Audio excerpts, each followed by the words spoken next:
Assalamualaikum warahmatullahi wabarakatuh. Hai, bertemu kembali di video pembelajaran tentang prakarya dan kewirausahaan. Nah, pada video kali ini saya akan membahas tentang usaha produk grafika. Ini merupakan materi PKWU kelas 10 semester genap. Nah, dalam usaha grafika ini kita akan membahas dua hal. Yang pertama adalah perencanaan usaha produk grafika dan produksi produk grafika.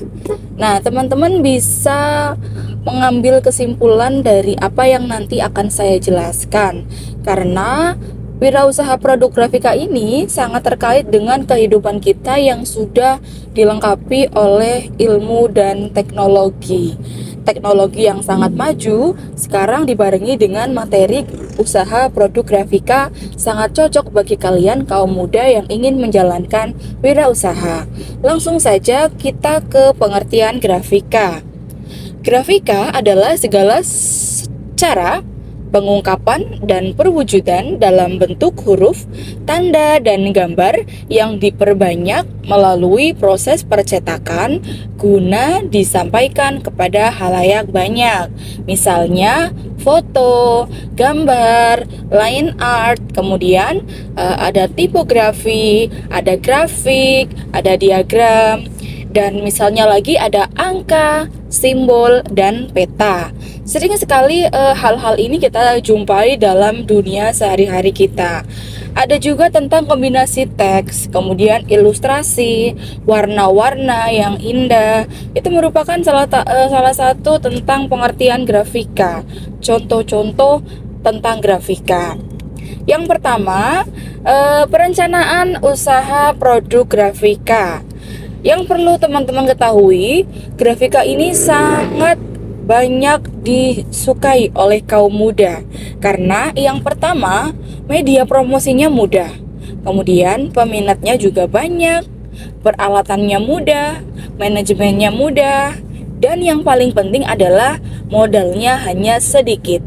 Jadi bagi teman-teman, setelah mempelajari video ini bisa berpikir bagaimana ya wirausaha untuk usia muda seperti teman-teman semua, dengan berbagai macam kelebihan dari usaha produk grafika ini, dari promosi, peminat, peralatan, dan manajemen yang mudah dan dilengkapi dengan modal yang sedikit. Kemudian kita akan belajar bagaimana teknik-teknik cetak grafika. Yang pertama ada cetak tinggi, cetak dalam, cetak datar, cetak sablon, dan cetak digital.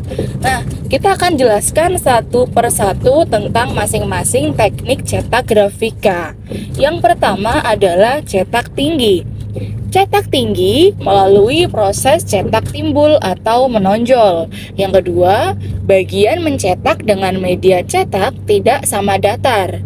Bidang pencetaknya bisa berupa balok kayu, karet, logam, atau yang lainnya.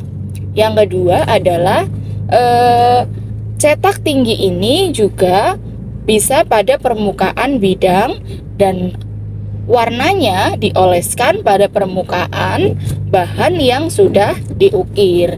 Misalnya kayak yang ada di gambar sebelah kanan. Ini merupakan salah satu contoh cetak tinggi, yaitu stempel. Ya, sering sekali kita jumpai stempel pada sekolah, pada suatu kantor, dan yang lainnya. Itu merupakan teknik cetak tinggi. Yang kedua adalah cetak dalam. Zat pewarna diletakkan pada permukaan terdalam dari bidang pencetak atau acuan cetak. Bidang pencetaknya juga sama, bisa melalui balok kayu dan yang lainnya. Gambar atau tulisan diukirkan pada suatu permukaan bidang. Kemudian warnanya dimasukkan pada rongga pahatan. Contohnya seperti gambar yang di samping. Apa ya? Yap, uang.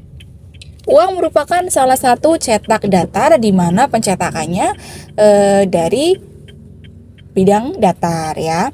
Kemudian cetak datar, bidang percetakannya berupa permukaan datar yang memiliki dua jenis lapisan permukaan. Satu, misalnya koran, kemudian majalah. Ini merupakan salah satu bentuk atau contoh dari cetak datar yang sering sekali kita jumpai dalam kehidupan sehari-hari diri kita.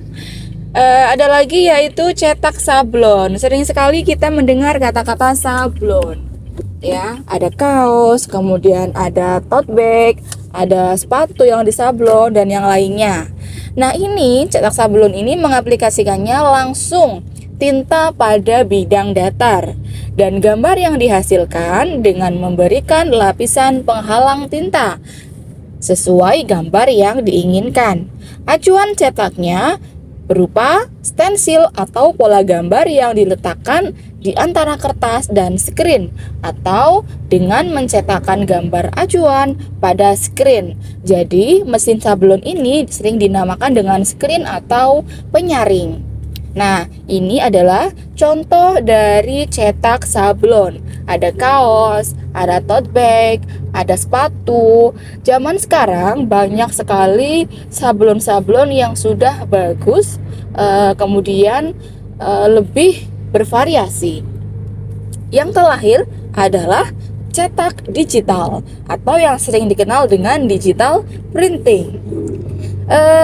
Sering sekali kita melihat di jalanan misalnya menerima cetak digital atau digital printing. Nah, di sini proses cetaknya yang terjadi tanpa bidang acuan cetak. Kemudian diatur dan dilakukan secara digital dengan menggunakan komputer. Cetak digital juga dikenal dengan sebutan digital printing. Dan mesin yang digunakan adalah mesin printer. Ya, teman-teman sering sekali melihat printer di warnet, di kantor, di sekolah, di fotokopi. Banyak sekali contoh-contoh hasil dari cetak digital.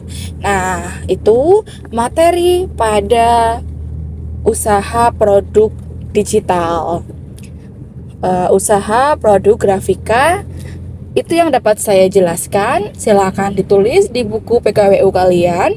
Kemudian tugasnya adalah silahkan cari contoh masing-masing dari teknik cetak dalam usaha grafika. Terima kasih, saya akhiri. Wassalamualaikum warahmatullahi wabarakatuh. Jangan lupa klik subscribe, like, dan komen. Jangan lupa absen di kolom komentar menyertakan nama lengkap dan kelas kalian. Semoga bermanfaat ya. Dadah, see you.